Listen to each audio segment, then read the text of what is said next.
ഇന്ന് ഞാൻ നിങ്ങൾ മുന്നിലേക്ക് കൊണ്ടുവരുന്നത് കൊറിയൻ വാഹന ഭീമനായ ഹ്യോസങ് എന്നൊരു ബ്രാൻഡിൻ്റെ 650cc വരുന്ന GV650 എന്നൊരു വണ്ടിയാണ്. അപ്പോൾ ഈ ഒരു കാറ്റഗറിയിൽ ST7 എന്ന് പറഞ്ഞ 700cc ഒരു വണ്ടി വന്നിരുന്നു, ഒരു പക്ക ക്രൂസർ വണ്ടി. അതുമാതിരി GV250 വന്നിരുന്നു, അതുമാതിരി അക്കില 250 വന്നിരുന്നു, GTN വന്നിരുന്നു 650cc, GT6 650ലും 250cc വന്നിരുന്നു കേട്ടോ. അപ്പോൾ ഇത് വരുന്നത് 75 bhp പവറിലാണ് ഈ വണ്ടി ഇറങ്ങിയിരിക്കുന്നത്. അതുകൊണ്ട് തന്നെ അപാര പിക്കപ്പാണ് വണ്ടിക്ക്. അതേമാതിരി ഒന്നും തന്നെ കമ്പയർ ചെയ്യാൻ പറ്റാത്തൊരു ക്രൂസിംഗ് മികവാണ് ഈ വണ്ടിക്കുള്ളത്. അപ്പോൾ ഈ വണ്ടി ഏതാണ് എന്നുള്ള നിങ്ങളെ ജസ്റ്റ് ഒന്ന് പരിചയപ്പെടുത്തുകയാണ് ചെയ്യുന്നതിന്. കുറേ മുന്നേ അതിൻ്റെ ഒരു വീഡിയോ ചെയ്തിരുന്നു. ഞാനിപ്പോൾ എനിക്ക് തോന്നുന്നു 6-7 വർഷമായി ഈ വണ്ടി ഉപയോഗിച്ചുകൊണ്ടിരിക്കുന്നത്. ഏതായാലും ഈ വണ്ടി എങ്ങനെയാണെന്നുള്ളത്, ഏതാണെന്നുള്ളതും വണ്ടിൻ്റെ ക്വാളിറ്റി എന്താണെന്നുള്ളതും ഒന്ന് പരിചയപ്പെടുത്തുകയാണ് ഈ വീഡിയോയുടെ ഉദ്ദേശം. വീഡിയോ ആദ്യമായിട്ട് കാണുന്നതിന് സബ്സ്ക്രൈബ് ചെയ്ത് ഷെയർ ചെയ്തും സപ്പോർട്ട് ചെയ്യുക. ഇന്ന് കാണിക്കുന്നത് ഒരു കൊറിയൻ വാഹന ഭീമനെയാണ് കേട്ടോ. അതായത് നമ്മൾ മാർക്കറ്റിൽ നിന്ന് വിട്ടുപോയിട്ടുള്ള ഒരു വണ്ടി, ഹ്യോസങ്. നിങ്ങൾ ഒട്ടുമിക്ക ആൾക്കാർക്ക് അറിയാതിരിക്കും വണ്ടി. മാർക്കറ്റിൽ ഒരുപാട് പ്രതീക്ഷയോട് വന്നൊരു വണ്ടിയാണത്. ഹാർലി ഡേവിഡ്സൺ ആയിട്ടുള്ള കോമ്പറ്റീഷനിൽ ഇത് പിടിച്ചിരിക്കാൻ കഴിയാതെ മാർക്കറ്റിന് പോകാനുണ്ടായിട്ടുള്ളത്. പക്ഷെ എൻ്റെ ഒരു എക്സ്പീരിയൻസിൽ ഞാൻ ഈ ഒരു വണ്ടി ഒരു 5-6 വർഷമായി ഉപയോഗിക്കുന്നത്. ഒരു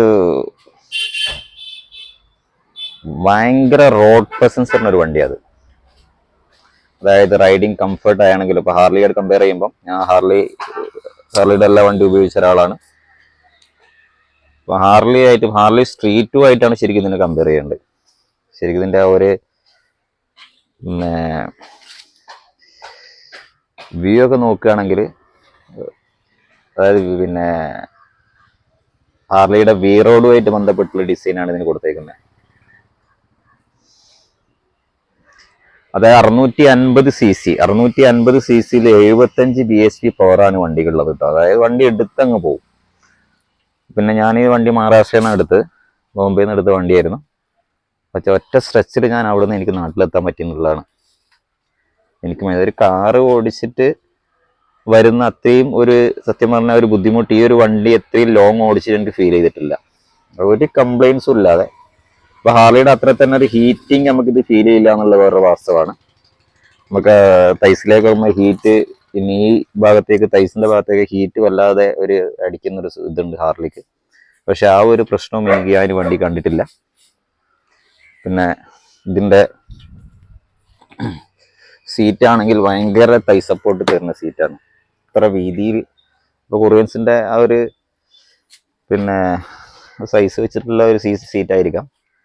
എന്നാലും ഈ ഒരു വണ്ടി ഒക്കെ ക്രോമാണ് കേട്ടോ.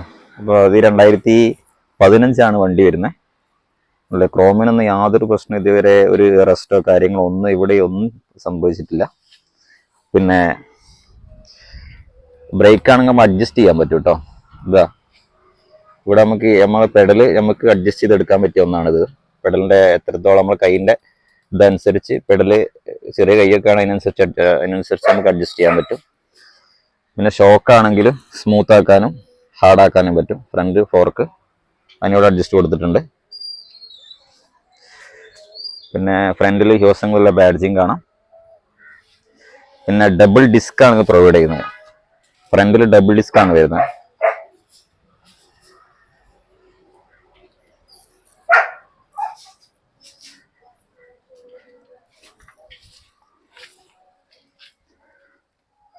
പിന്നെ കാല് നീട്ടി വെച്ചിട്ട് കുറച്ച് ഹൈറ്റ് കുറഞ്ഞ ആളുകൾക്ക് ഓടിക്കാൻ കുറച്ചൊരു ബുദ്ധിമുട്ടായിരിക്കും കേട്ടോ. കാരണം ഇത് ഫോർവേഡ് കൺട്രോൾ ആണ് ശരിക്കും വരുന്നത്.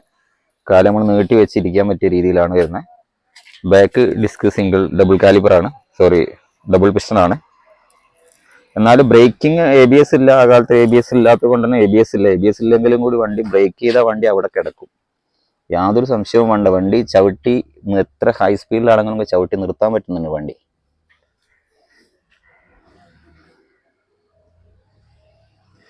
പിന്നെ പക്കാ ഒരു ക്രൂസർ വണ്ടി കേട്ടോ.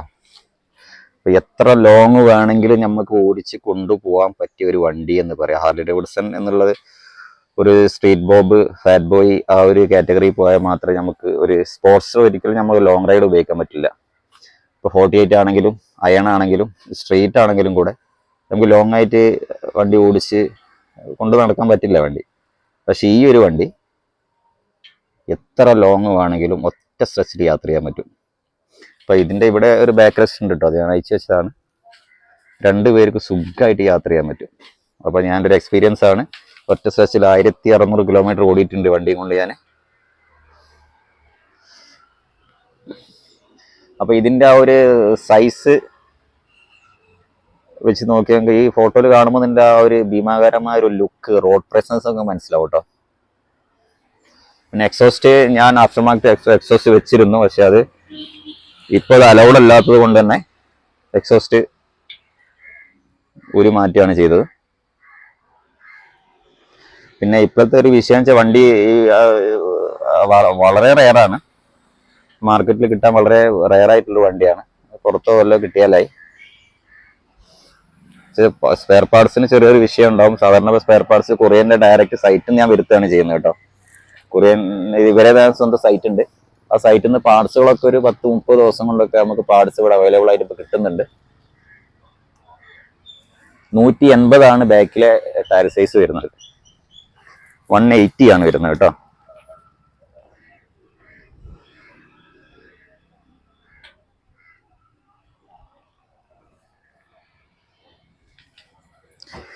അപ്പൊ ഇത്രയും നല്ല ഒരു വണ്ടി നമ്മളെ മാർക്കറ്റിൽ പിടിച്ചു നിൽക്കാൻ പറ്റാതെ പോയത് എനിക്ക് സത്യം പറഞ്ഞാൽ എന്നെ സംബന്ധിച്ചിടത്തോളം ഒരു വല്ലാത്തൊരു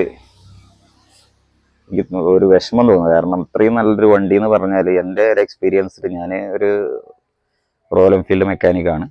ഇത്രയും ക്വാളിറ്റി, എല്ലാ കാര്യങ്ങൾക്കും ക്വാളിറ്റി ഉണ്ട്. അപ്പോൾ ഒരു പാർട്സ് ഇതുവരെ മാറ്റേണ്ടി വന്നിട്ടില്ല. പിന്നെ ക്ലച്ച് ഡിസ്ക് മാത്രം ഒരിക്കൽ നമ്മൾ ഫ്രണ്ട് ഉപയോഗിച്ചതിൻ്റെ ഭാഗമായി ക്ലച്ച് ഡിസ്കിന് ചെറിയ പ്രശ്നം വന്നിരുന്നു. ആ ഒരു ക്ലച്ച് ഡിസ്ക് മാത്രമേ എനിക്കത് മാറ്റേണ്ടി വന്നിട്ടുള്ളൂ. അപ്പോൾ നമ്മളിത് നോർമലായിട്ട് ചെറിയ രീതിയിൽ എന്നല്ല, നല്ല ഒരു സോഫ്റ്റ് ആയിട്ട് ഈ വണ്ടി യൂസ് ചെയ്യുകയാണെങ്കിൽ ഒരു പ്രശ്നങ്ങളും എനിക്ക് ഇതുവരെ ഉണ്ടായിട്ടില്ല. ബാക്കിയുള്ള കാര്യം എനിക്കറിയില്ല. അങ്ങനെ കംപ്ലയിൻസും കാര്യങ്ങളൊന്നുമില്ല വണ്ടിക്ക്. ടയർ പെട്ടെന്ന് കഴിയും, അത് വണ്ടിൻ്റെ വെയിറ്റും അതും കൊണ്ട് തന്നെയാണ്. പിന്നെ സോഫ്റ്റ് കോമ്പൗണ്ട് ടയറാണ് ഇതിനുണ്ടാവുക, അതുകൊണ്ട് ടയർ വല്ലാതെ നിൽക്കത്തില്ല.